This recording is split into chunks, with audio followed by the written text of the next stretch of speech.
Saludos, buenas noches, bienvenidos amigos y amigas a nuestro Primera Plana. Hoy la actualidad se convierte en entrevista.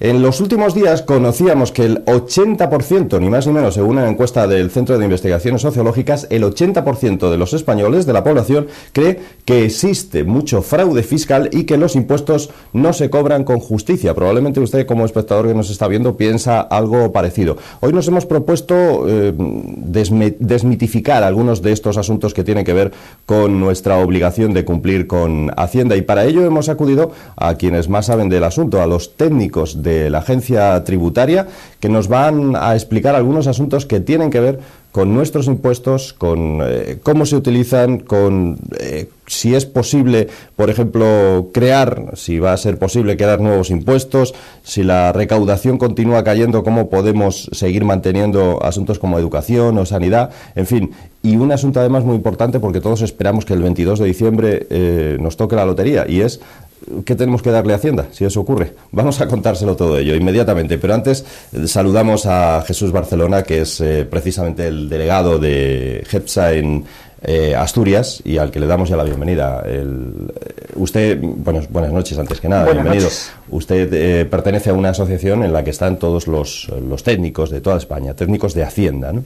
Correcto, yo soy el coordinador en Asturias de GESTA, que representa a la mayor parte de los técnicos de Hacienda de toda España, tanto de la agencia tributaria como del Ministerio de Economía y Hacienda. Somos en total unos 8.000 técnicos.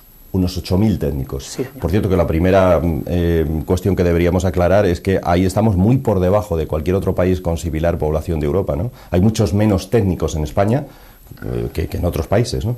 Hay muchos menos personal de la agencia tributaria en general.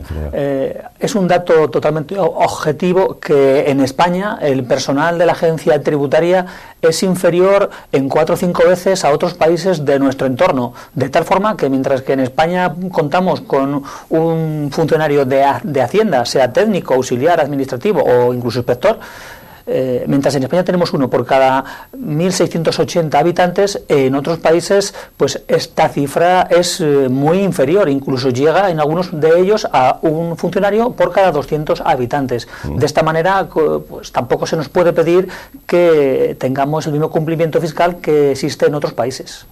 Por cierto, usted acaba de pronunciar la conferencia El fraude fiscal y las cuentas públicas, y una interesante pregunta: ¿quiénes no pagan el déficit? Pues esa es la primera pregunta. ¿Quiénes no pagan ese déficit que ahora tenemos?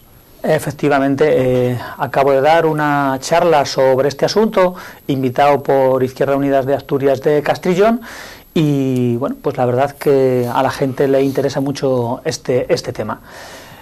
¿Quiénes no pagan el déficit? Yo casi prefiero empezar la pregunta al revés, puesto que después de más de 3 años de crisis estamos viendo con total claridad quiénes lo están pagando y quiénes lo están sufriendo. ¿Quiénes están sufriendo la crisis y el déficit? Lo están sufriendo las clases menos favorecidas, los jóvenes, los asalariados con menor cualificación, los inmigrantes. Por otra parte, ¿quiénes están pagando el déficit? Porque lógicamente un estudiante, un joven, no está pagando nada, porque no está trabajando. Pero ¿quiénes lo están pagando? Pues es claro que esta situación de crisis, esta situación de déficit, la está pagando la clase media trabajadora. Y subrayo lo de trabajadora, puesto que en España hay rentistas, hay empresarios, pero quienes realmente están pagando este déficit son los trabajadores, los asalariados que tienen una nómina. Por contra y por exclusión, llegamos a quién no lo está pagando. ¿Quién no lo está pagando? Pues las grandes fortunas, las corporaciones, las grandes empresas, que año tras año ven cómo se les reduce sus impuestos. Cada año están pagando menos. Los rentistas, que se les ha reducido el tipo de la base del ahorro. Los empresarios y profesionales, que como podemos ver un poquito más adelante, están declarando muchos menos ingresos que los propios trabajadores. Por lo tanto, creemos que es un tema de mucho interés. Desde luego que sí, sobre todo por eso, ¿no? Por lo que usted dice, por quiénes pagan y quiénes no. Para remediar en buena medida todo eso, ustedes proponen una serie de soluciones. Creo que incluso han hecho un paquete de medidas elaborado por ustedes para reducir el fraude fiscal, para ajustar el déficit, para reactivar la economía. ¿Por dónde pasan esas medidas que ustedes, como expertos, como técnicos, proponen? Pues nosotros, siendo conscientes que hoy en día el principal problema que tiene nuestro país es el desempleo, y que hay que generar empleo a toda costa y así poder reducir el déficit, pues aun siendo conscientes de que este es el principal problema, nosotros pensamos que existen otros problemas también muy graves, quizás no tanto como este, pero problemas realmente graves, como es el de la economía sumergida y el fraude fiscal. Y por eso hemos propuesto una serie de medidas intentando corregir este fraude fiscal, intentando corregir el déficit. ¿En qué consistiría este paquete de medidas? En primer lugar, reducir el fraude fiscal. El fraude fiscal en España está muy por encima de la media europea, de tal forma que nuestros estudios señalan que se situaría alrededor del 23,3%, y este porcentaje realmente es altísimo, que además en los últimos 2 años se ha visto confirmado por estudios de otras organizaciones, como puede ser el Banco Mundial, la Comisión Europea, la Fundación de las Cajas de Ahorros, diversas universidades españolas. Por lo tanto, si hace 3 o 4 años se nos decía que éramos excesivamente alarmistas con el fraude fiscal, estamos viendo que no solo nosotros, otras muchas organizaciones están situando el fraude fiscal en una horquilla que va del 20 al 25%. De esta forma, nosotros pensamos que, siendo realistas, el fraude fiscal no se puede reducir a cero, eso es imposible, pero sí que podríamos converger con el resto de países de nuestro entorno y reducir nuestro porcentaje del 23,3% en 10 puntos.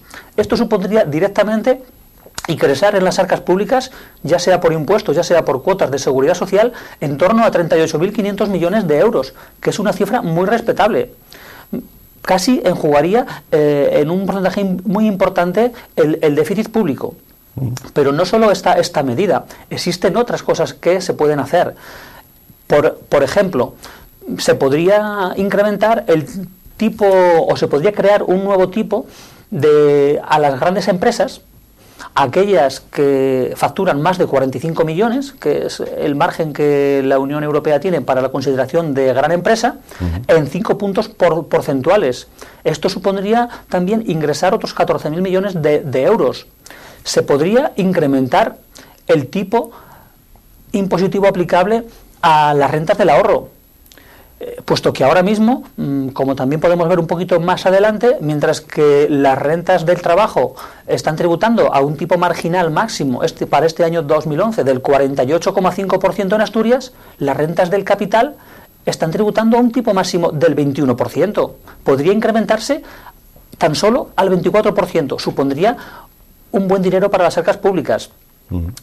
Las ganancias especulativas, que ahora mismo también tributan junto con el resto de productos del ahorro al 21%. Habría que sacarlas de la base del ahorro e incluirlas en la base general del IRPF.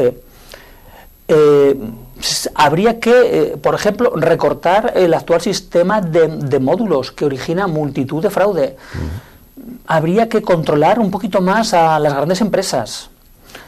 En fin, no quiero extenderme más. Sí. Hemos preparado un paquete de medidas que creemos que podría surtir un gran efecto de cara a reducir el déficit fiscal y, por lo tanto, a reactivar la economía. ¿Lo van a plantear al nuevo gobierno? A ver si ellos les hacen caso o qué van a hacer con esta... Nuestras propuestas las llevamos siempre a todos los grupos parlamentarios. Y, de hecho, estamos proponiendo que estas medidas se tomen por todos los partidos políticos, que sea una especie de pacto de la Moncloa en relación al fraude fiscal y a la economía sumergida, de tal forma que, prescindiendo de intereses partidistas, todos los grupos parlamentarios, buscando el interés público, se centren en este tema, que realmente es más grave de lo que la ciudadanía se cree. Y, como bien decías, el ciudadano ya sabe, puesto que un 80% piensan que en España se defrauda bastante o mucho. Es curioso esta encuesta, efectivamente, que conocíamos estos días. Jesús, a través de este plan podría aumentar la recaudación. En el caso de Asturias, ¿de cuánto más estaríamos hablando si se toman esas medidas que ustedes indican? Pues desglosando los datos para Asturias, a nosotros nos saldría que en Asturias se podría recaudar unos 1.104 millones de euros más. Y esto es mucho dinero. Desde luego. Se pueden hacer 2 hospitales, como el nuevo que han hecho, ¿no? Como el UCA. Proponen, ya nos ha explicado, un gran pacto fiscal entre todos los partidos, al estilo de los pactos de la Moncloa. Eso sería lo ideal, que aquí hubiera algo conjunto, ¿no? Que se pusieran de acuerdo todos los partidos, ¿no? Sí, porque, claro, estamos hablando de un reto importante. Estamos hablando de un problema que no se arregla en 2 días.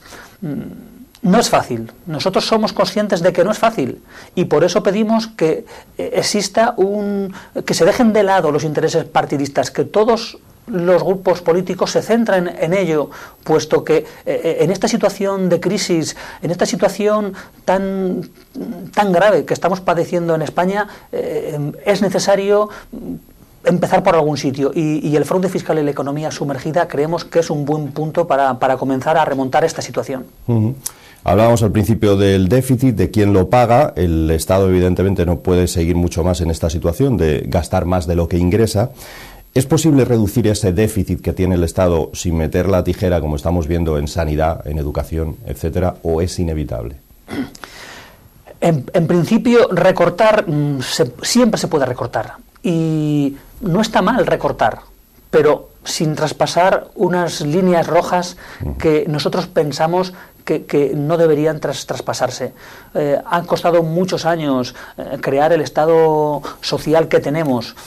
Por lo tanto, debemos ser cuidadosos donde se mete la tijera. Y sobre todo, si pensamos que esos recortes se pueden evitar con algo tan sencillo como que cada ciudadano pague lo que le corresponde, ni más ni menos. En España tenemos un fraude fiscal, como ya decía antes, del 23%.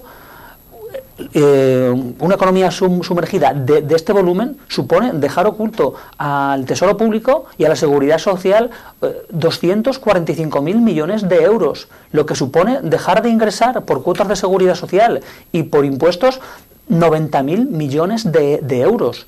Solo con que se redujese a la mitad seríamos capaces de enjugar el déficit público, no haría falta más recortes, pero yo aún así insisto, siempre se puede recortar, hay gastos que son prescindibles y en una situación de crisis como la actual va a ser inevitable algún tipo de recorte, pero cuidado con dónde se mete la tijera. Porque además la recaudación continúa cayendo, ustedes lo saben, ¿no? Esto es así. Desde el año 2007, que fue la cima de la recaudación en España, porque en los años del boom, pues a pesar de que existía un fraude fiscal, pues similar al que ahora mismo existe, aunque fuese un poquito inferior, el dinero, los ingresos llegaban a las arcas públicas. Pero desde ese año 2007 los ingresos públicos no han dejado de caer, de tal forma que en algunos casos resultan claramente escandalosos. Por ejemplo, el impuesto de sociedades. Entre 2007 y 2010, en tan solo 3 ejercicios impositivos, se han reducido la recaudación por este impuesto más del 60%.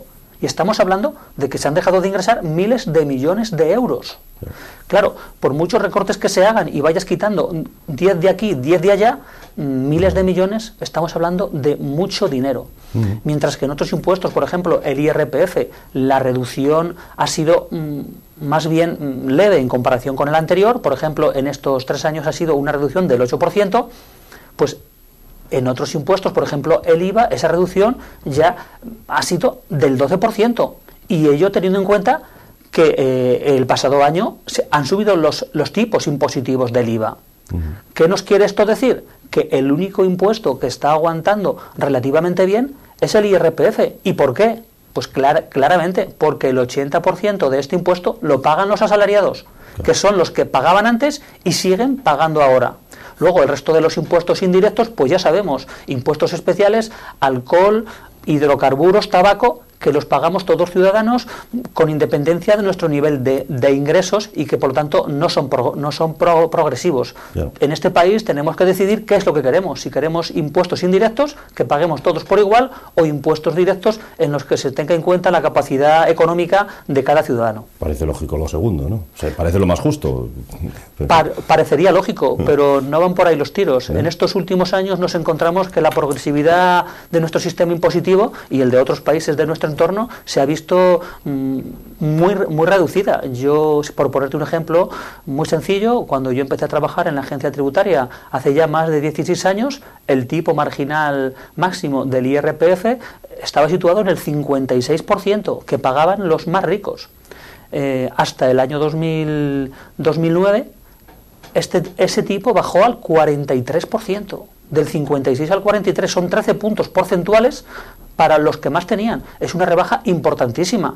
En otros países, por ejemplo, Estados Unidos, desde la época de Ronald Reagan, esta bajada para las clases poderosas, para los más ricos, todavía fue superior que en España. Hablábamos antes de eso, de la posibilidad de crear nuevos impuestos. ¿La solución pasa por eso, por crear nuevos impuestos? Estos días hemos oído que quieren, que alguien propone crear incluso uno para el mantenimiento de las carreteras y que paguemos hasta por usar las carreteras como hacemos gratis hasta ahora. En fin, esto ya depende de los políticos. Claro. Nuevos impuestos siempre se pueden crear.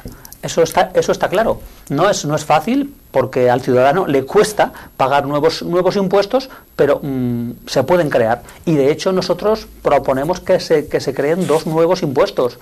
Uno sería el impuesto sobre la riqueza, de un estilo que ya está implantado en Francia y que sustituiría al impuesto de patrimonio que estuvo vigente en España hasta el año 2007, que ahora recientemente ha sido otra vez repuesto, pero de forma parcial y solo para los 2 próximos ejercicios, que es un impuesto que adolece de graves carencias y que debería ser reformado y refundido en este nuevo impuesto sobre la riqueza. También proponemos otro nuevo impuesto, que sería lo que se conoce como la tasa Tobin, que es una tasa, una pequeñísima tasa a las transacciones internacionales, a las transacciones financieras. Puesto que hoy en día la economía financiera, no la economía real, no la producción de bienes y servicios, la economía financiera, el tráfico de divisas multiplica por 75 el tráfico de la economía real. Y ya vemos los problemas que esta economía financiera está causando a la economía real, y algunos países como España e Italia. Establecer una tasa a estas transacciones podría suponer una recaudación a nivel mundial, dependiendo del tipo que se estableciera, que ya digo sería pequeñísimo, en torno a entre 300 y 700 mil millones de euros. Con este dinero podrían afrontarse muchos problemas del mundo en su globalidad o de algunos países en particular. Habla usted de un 23% de fraude de economía sumergida, esa es la media. ¿Asturias está en esa media? ¿Tiene mucho fraude fiscal o no? Pues en Asturias tenemos un poquito menos. Según nuestros estudios, la estimación del fraude fiscal y economía sumergida para Asturias podríamos situarla en torno al 20%. Hay quien nos dice, bueno, es que tiene que haber cierta economía sumergida, sobre todo entre quienes a lo mejor están cobrando el paro y trabajando en algo, en fin, porque si no lo hubiera, estaríamos con una tasa del paro del 20 y tantos %, estaríamos ante un estallido social, ¿no? Ya hace muchos años que te comentan, ¿no? Algunos empresarios, algunas personas te comentan, es que la economía sumergida engrasa la economía real. Bueno, es lo que se viene diciendo siempre como una forma de justificar el no pagar impuestos, el no pagar cuotas de seguridad social. ¿Qué ocurre? Que ahora estamos viviendo, nos ha tocado vivir una época de grave crisis, en la que ahora mismo en España existen 1.200.000 familias en las que todos sus miembros están en paro y ya no cobran desempleo.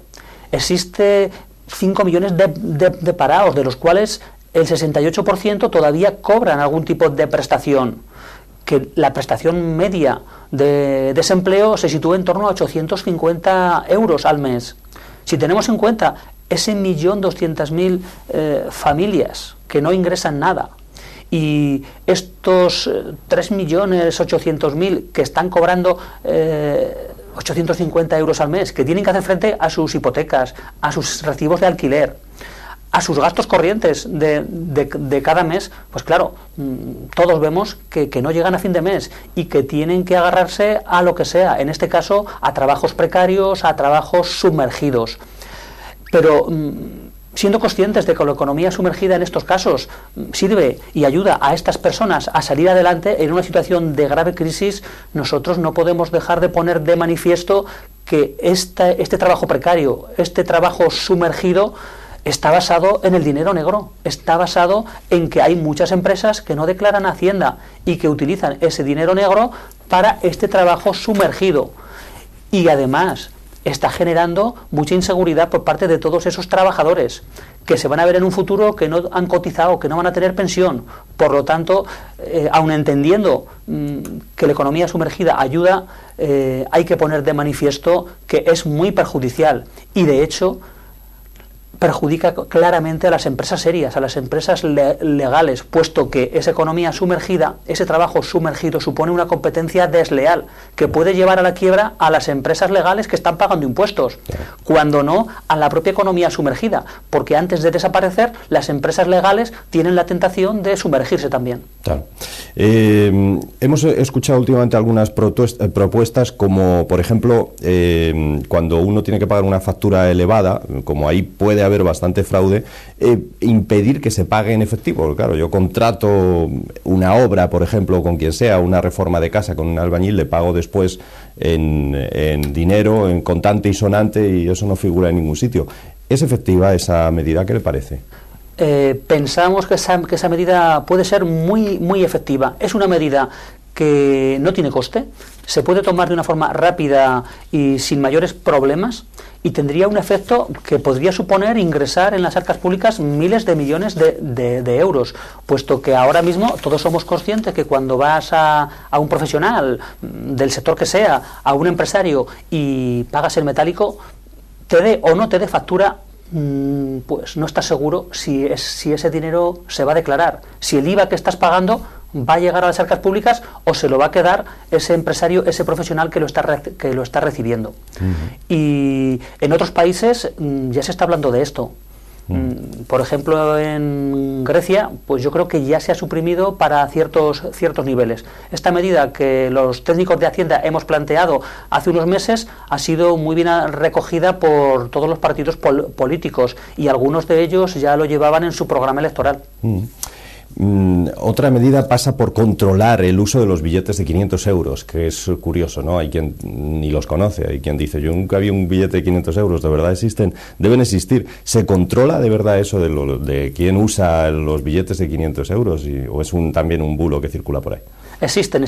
Yo los he visto y, bueno, también conozco que se los llama Bin Laden, sí, porque nadie los veía, pero existían. Y, bueno, en cuanto a si se controlan o no, pues es cierto que hoy, en el año 2011, se están controlando mejor que hace 5 o 6 años. Ahora mismo hay unas medidas de control que tienen, bueno, pues una cierta eficacia. Pero también existe un coladero importante respecto de estos billetes. De esta cuestión también quería hacer un pequeño matiz. Nos encontramos con que en España existe en circulación, ojo, en circulación, no en las cajas fuertes de los bancos, 51.000 millones de euros a fecha de 2011, 51.000 millones de euros. A pesar de que esta cifra se ha visto reducida en estos últimos años, todavía sigue siendo una cantidad brutal. Es tan alta esta cifra que si una familia normal española de 4 miembros tuviese lo que les corresponde repartidos en proporción, tendría que tener en su casa, no en su banco, en su casa, 8 billetes de estos. Y lógicamente esto no es así. No. Incluso puedo darte otra comparativa que es muy explicativa. Si juntamos los billetes de 500 euros, que como ya he dicho, suponen en circulación 51.000 millones de euros, con los billetes de 200 euros, que tampoco se ven mucho, que suponen 3.600 millones de euros, pues este importe conjunto de billetes de 500 y billetes de 200 supone el 72% del dinero efectivo que está circulando por nuestro país. Pero claro, si nosotros vamos por nuestra ciudad, por nuestro pueblo, vamos por nuestros comercios, no vemos a nadie pagar ni con billetes de 500 ni con billetes de 200. Lo que está claro que alguien los tiene. Los billetes de 500 euros, ¿quién los tiene? Pues una buena parte de ellos lo tienen los defraudadores. ¿Por qué? Porque es el medio ideal para ocultar el dinero el dinero B... ocupando poco espacio, claro. Sí, ocupando muy poquito espacio, pero ojo, tanto el dinero procedente de la economía sumergida como el dinero procedente de los delitos, droga, tráfico de armas, prostitución. Por eso en algunos países, como por ejemplo en Francia, ya se está planteando la posibilidad de acabar con estos billetes. Y realmente, si lo pensamos los ciudadanos, tampoco habría mayor problema en que desaparecieran estos billetes. ¿Cuántas veces los hemos utilizado nosotros? Pues la verdad, yo los he utilizado alguna vez, pero imagino que muchos de los telespectadores no los habrán utilizado nunca. Correcto.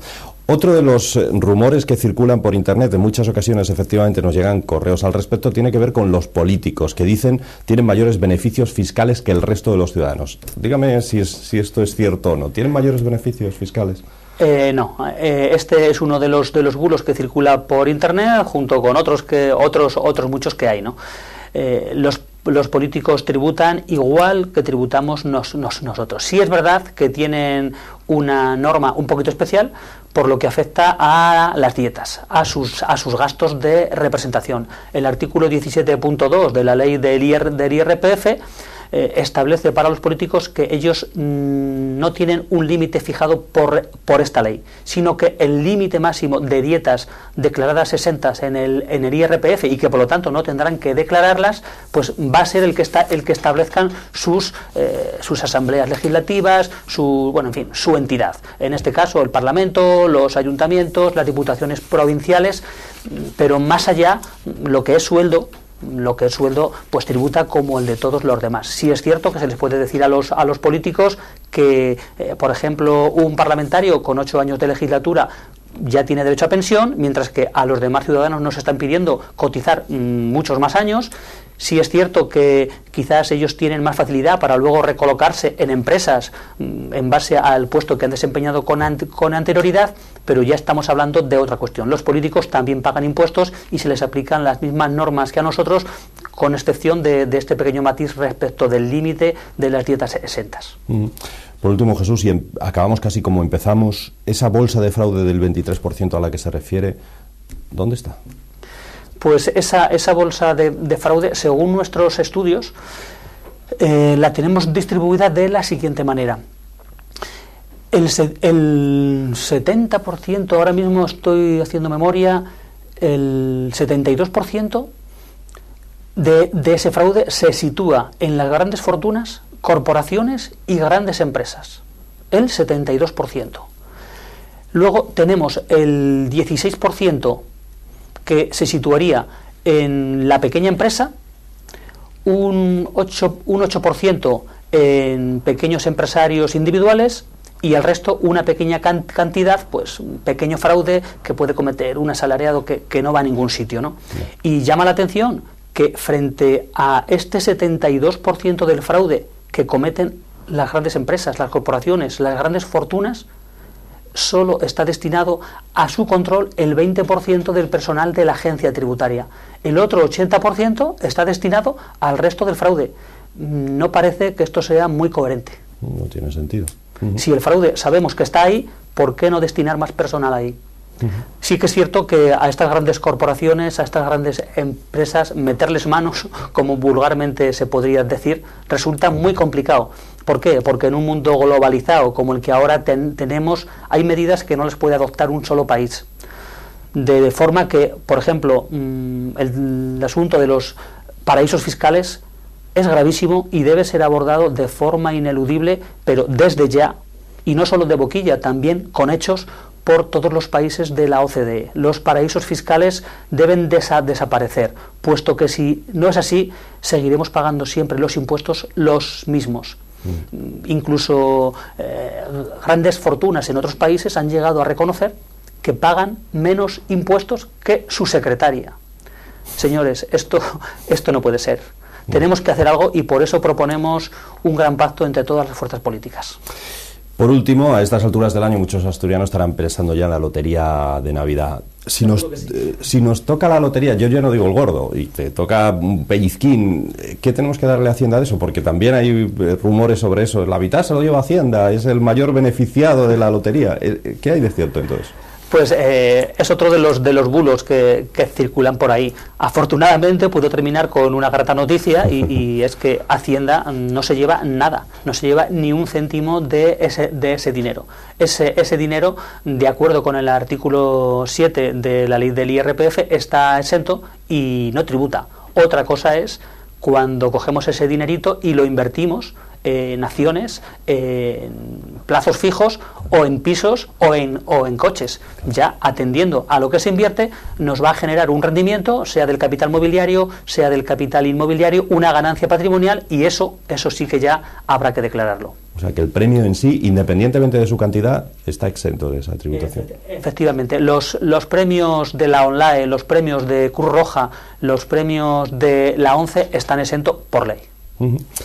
Bueno, pues un alivio, esperemos, ¿no? Para el sorteo de la salud, como se suele decir, todos piensan que les va a tocar, pero solo unos cuantos son los afortunados. Bueno, Jesús Barcelona, portavoz, decíamos, de Gesta en Asturias. Muchas gracias por aclararnos una serie de cosas que efectivamente en muchos casos estábamos mal informados, ¿no? Por esas, como usted decía, por esas cadenas que a veces circulan de correo electrónico, etcétera, y que dicen cosas que no son del todo exactas. Muchas gracias por estar con nosotros hoy aquí. Gracias por vuestra invitación. Señores, pues nos vamos a hacer una pausa nada más, porque en la segunda parte vamos a estar de nuevo con ustedes con una segunda entrevista, como saben, completando este Primera Plana de hoy. Volvemos de inmediato.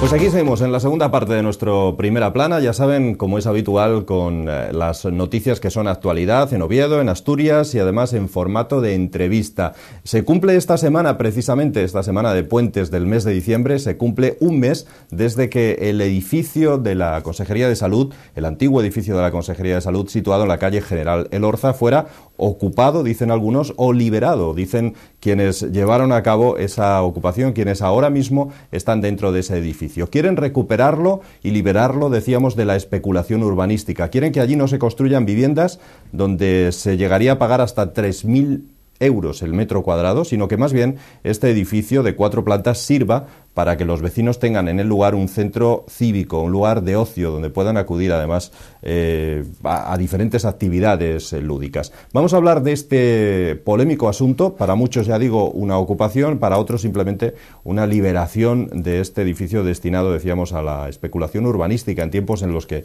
la burbuja inmobiliaria todavía no había estallado. Vamos a hablar con dos de las personas que están al frente de esta organización, movimiento, como lo queramos llamar, 15M, y que han sido los responsables de llevar a cabo esta limpieza y esta adecuación de la antigua Consejería de Sanidad. Con nosotros está, por un lado, Manuel López, al que damos la bienvenida. ¿Qué tal, Manuel? Buenas noches. Y Marta Álvarez. Buenas noches, Marta, también. Bueno, Manuel, ¿por qué lleváis a cabo esta medida? ¿Por qué decidís un buen día tomar este edificio de lo que era la Consejería de Salud en pleno centro de Oviedo? En primer lugar, no somos representantes absolutos del movimiento. No hay nadie delegado ni con atributos suficientes para poder decir en cualquier situación que representa al 15M, pertenecientes al movimiento. En principio, esta acción se toma porque el edificio, el emblemático Consejería de Sanidad del Principado de Asturias, está siendo el símbolo de la especulación urbanística actualmente. Uno de los símbolos.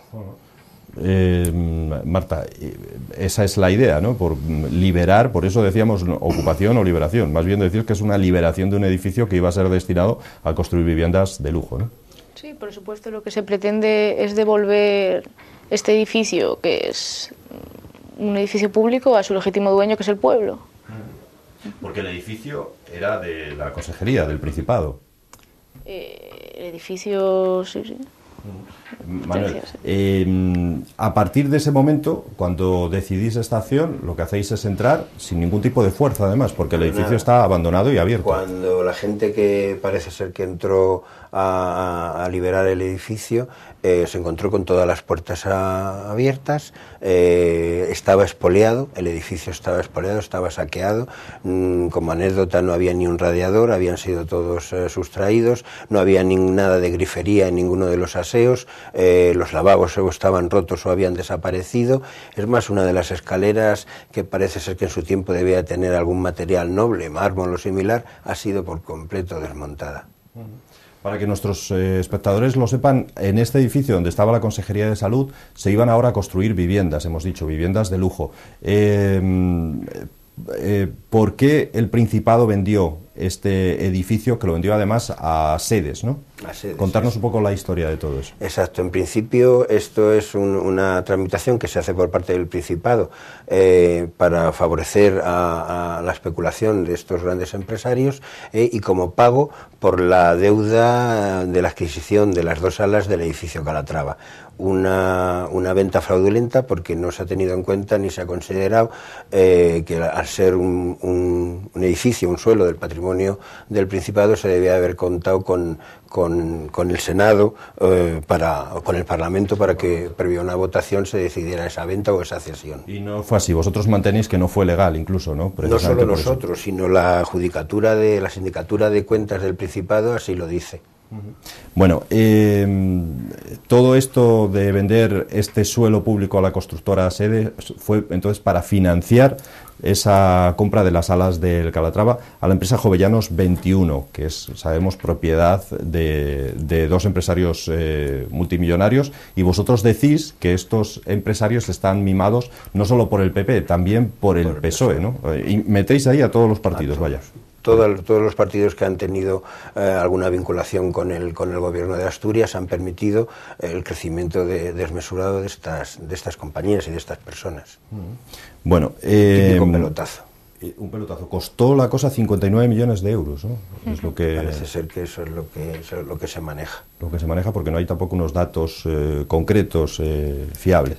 Bueno, y a partir de ahí, esta consejería, este edificio, lo tomáis, ¿y qué es lo que se está llevando a cabo allí, Marta? Bueno, en primer lugar, se realizan las tareas de limpieza y acondicionamiento del local para que ahora intervengan las asociaciones, y se trataría de llevar a cabo algo autogestionado, que cada asociación se implicara, tanto asociaciones como colectivos individuales, y cada uno elaborara sus acciones y luego gestionar entre todos los espacios comunes y, bueno, en fin, la vida en común de todos. Lleváis un mes allí. ¿Qué se ha hecho en este mes? Supongo que limpiar, que no es poco, y adecentar un poco aquello que está abandonado, ¿no? Sí, muchísimas cosas se han llevado a cabo en este mes, no tenemos tiempo para nada prácticamente. Pues limpiar, adecuar el espacio, como digo, y organizar las salas, contactar con las diferentes asociaciones. Manuel, ¿qué pretendéis con esta acción? Porque debe tener quiero decir, no podéis estar ahí toda la vida, claro. ¿Qué pretendéis con esta acción? En principio, el 15M lo único que pretendió con esta acción era liberar un espacio que es público, que pertenece a todo el mundo, para que la gente tome conciencia de que ese es su espacio y lo cuide como propio, y a partir de ese momento realizar en él actividades propias de las diferentes asociaciones que van a componer el centro. Esto se va a vincular a la propia gestión por parte de las diferentes asociaciones, y el 15M se vinculará de este local y como mucho podrá llegar a ser una parte del colectivo de la asociación, como cualquier otra de las asociaciones que pretenden entrar y aprovechar el espacio.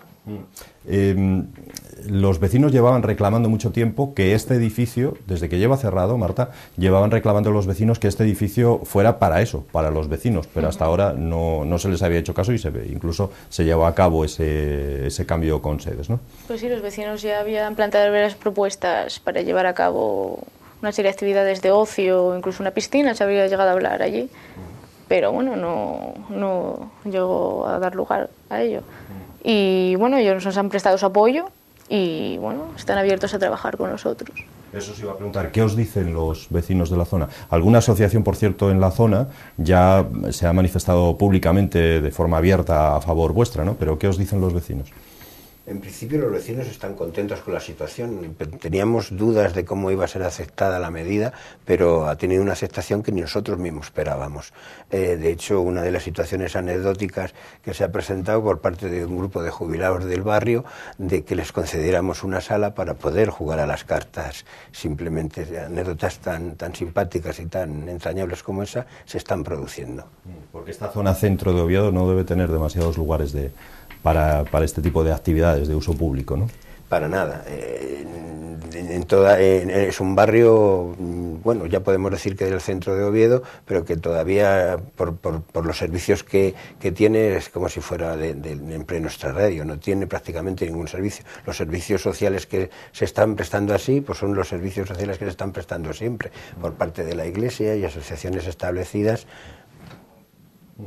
No son los únicos los jubilados los que os han pedido tener allí una participación, poder entrar allí a hacer cualquier actividad, ¿no? Hay más colectivos, ¿no, Marta? Sí, por supuesto. Además de colectivos, por ejemplo, gente joven que igual quiere para locales de ensayo o incluso para hacer skate, cosas así. Luego inmigrantes también y todo tipo de colectivos. Podríamos... Forman una ludoteca, os piden también algunas más. Sí, ¿no? sí. Sí, esa es una de las últimas propuestas que se está trabajando en ello y... Sí.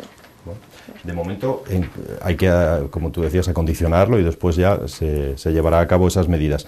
Lo que se hablaba, lo que se ha hecho en otras ocasiones, en otros sitios, en Madrid, en Barcelona, cuando se ha ocupado, por ejemplo, ese Hotel Madrid, etcétera, lo que se ha hecho es utilizarlo para realojar a aquellas personas que han perdido su vivienda como consecuencia de la crisis, a los que han sido desahuciados.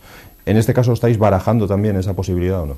Sí que se ha barajado esa posibilidad, pero actualmente no tenemos la capacidad para resolver ese conflicto, ese problema. Las instalaciones no están adecuadamente preparadas, el agua, la luz, aunque ahora ya funciona de forma correcta, el agua todavía no está a pleno rendimiento, básicamente se está supliendo con aportaciones de garrafas y de botellas. Las medidas de seguridad en las escaleras, en otro tipo de salas, todavía no son las adecuadas para que podamos permitirnos realojar a este tipo de familias y tratar de ayudarlos a resolver este tipo de problemas.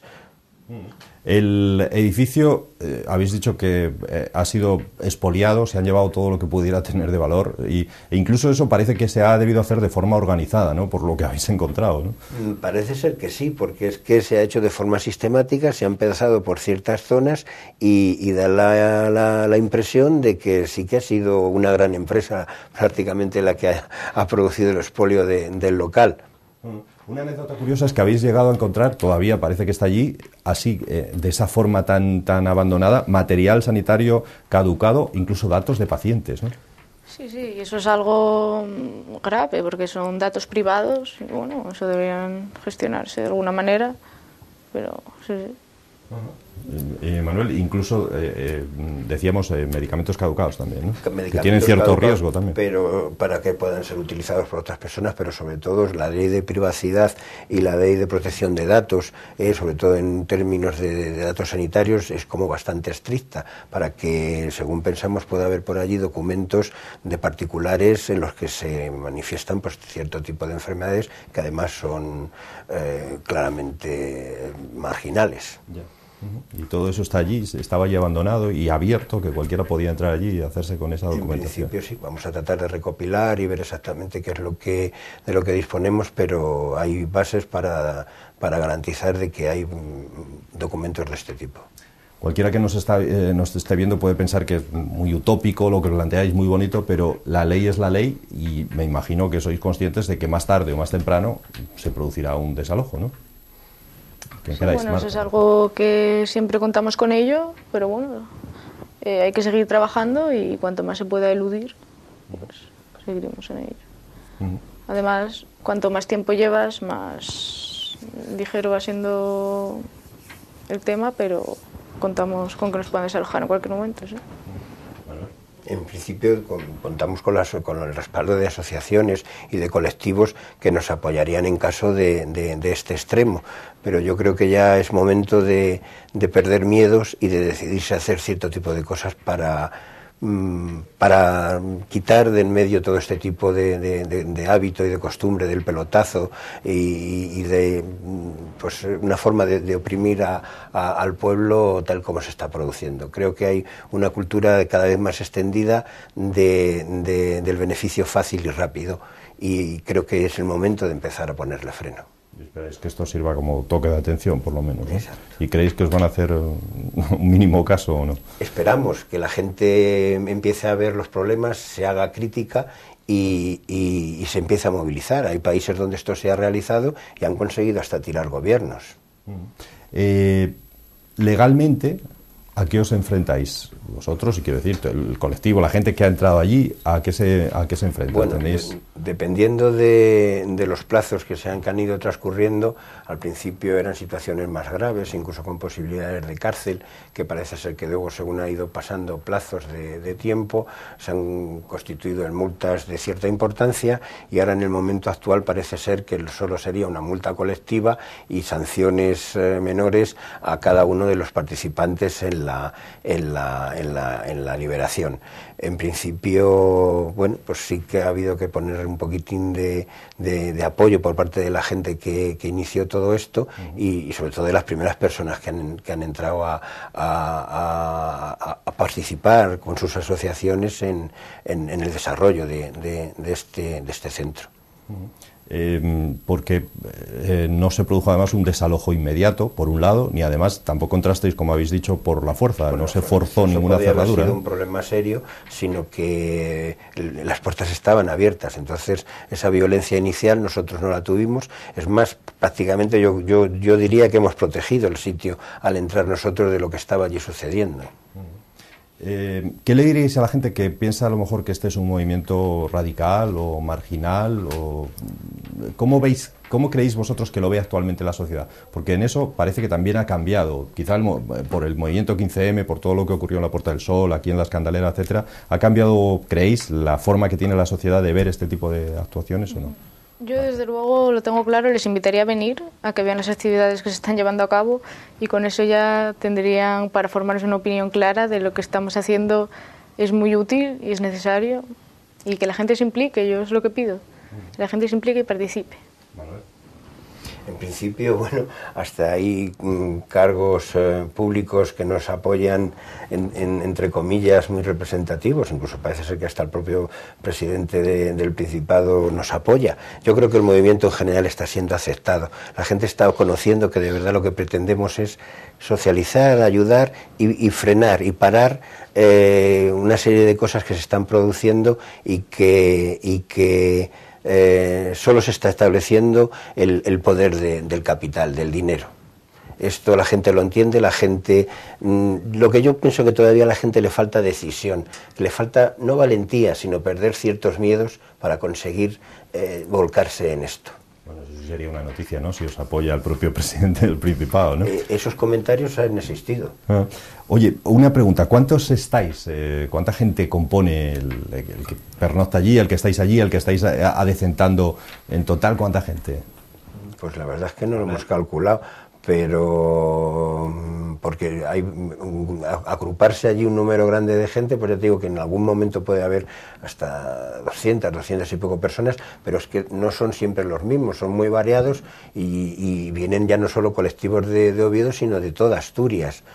Pues no sé, a lo mejor sí que habría allí 500, 600 personas las que están acudiendo, exacto, en diferentes momentos. Nunca ha habido tanta gente allí junta, pero sí que si te pones a contar gente que está asistiendo con regularidad, que está promoviendo cierto tipo de actividades, en un sentido o en otro, pues posiblemente sí que sean más de 500, 600 personas las que han pasado por allí, con voluntad de hacer cosas allí, porque pasar seguramente han pasado más.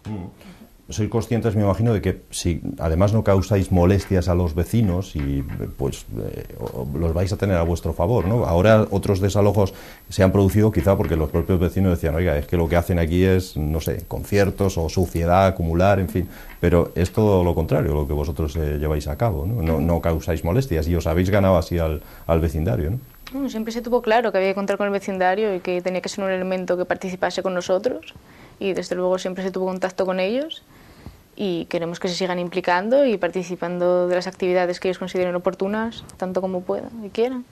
¿Ha habido algún...? Sí, Manuel, perdón. Porque además nosotros pensamos que no somos nosotros los que estamos allí tratando de controlar y dirigir el recinto, sino que es la propia gente la que es la dueña del recinto y la que debe de promover las actividades y cuidar de ello como si fuera su propia casa. Es de ellos, no es nuestro ni del Principado, es de la gente. ¿Habéis tenido contactos con las autoridades o con sedes, incluso como propietaria del edificio o no? No, creo que no. Desde luego nosotros no hemos tenido... Parece ser que fueron por allí un día, intentaron entrar, pero como no pudieron abrir, se volvieron. Es lo único que yo sé con respecto a sedes, que con respecto a organismos oficiales no sabemos de que haya ido nadie por allí para nada. ¿Tenéis temor a que el desalojo sea de forma forzada, o policial, etcétera, o no? Hombre, claro que tenemos miedo a esto.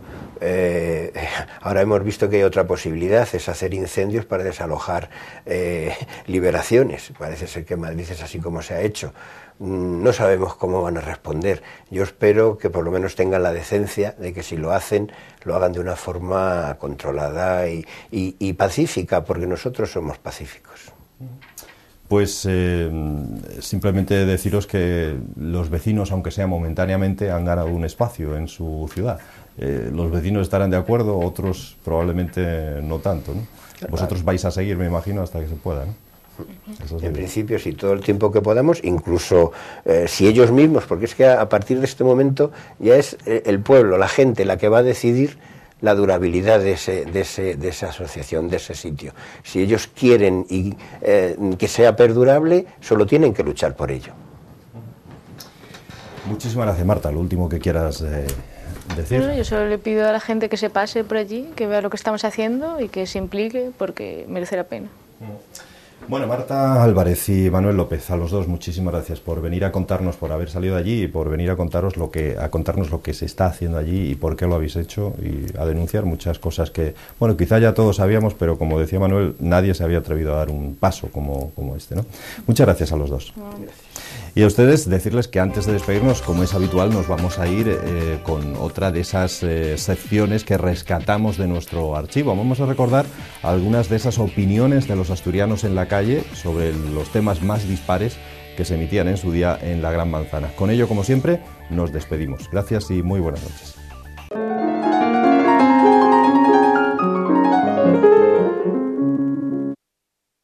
¿Al que madruga? Dios la ayuda, dicen, ¿no? Dicen también que es obrero o vende verdura. También. Ah, pues no conocía yo eso. ¿Está bien el nuevo refrán? Pero está bien, sí, porque además la verdura es sanísima, por lo que dicen. Por supuesto. Con lo cual, perfectamente. ¿O al que madruga? Dios la ayuda. No. ¿Es obrero o vende verdura? Ah, no me la sabía yo esa. No. ¿Qué opinas? A ver, piénsalo. Que está bien, sí. O sea, ¿tú madrugas y o eres obrera o te vas a vender verdura? Sí, una de dos. Nada más. Nunca llovió que no parase. Uy, sobre todo aquí, hija mía. Ah, que sí, sobre todo en Asturias. Bueno, no por mucho meter mano amanecemos temprano. ¿A quien madruga? Dios lo ayuda, ¿qué quieres? A quien buen árbol se arriba, buena sombra le cobija, ¿puede ser? ¿A quien qué? A quien buen árbol se arriba, buena sombra le cobija. Muy bien. ¿Y ahora lo del cielo está enladrillado? ¿Quién lo desenladrillará? El desenladrillador que lo desenladrille, buen desenladrillador será. Un premio para esta chica. Es que en este momento, mujer, me cogen de ¿Y a usted no le sale tampoco? Ninguno tampoco. Mira que hay, sí. Pero ahora de momento ya ha sido... El que madruga, Dios lo ayuda. Ya lo dije yo. Ah, ya lo dijiste. Pero eso no creí que lo habías dicho, que me habías dicho otra cosa. No por mucho madrugar. Amanece más temprano.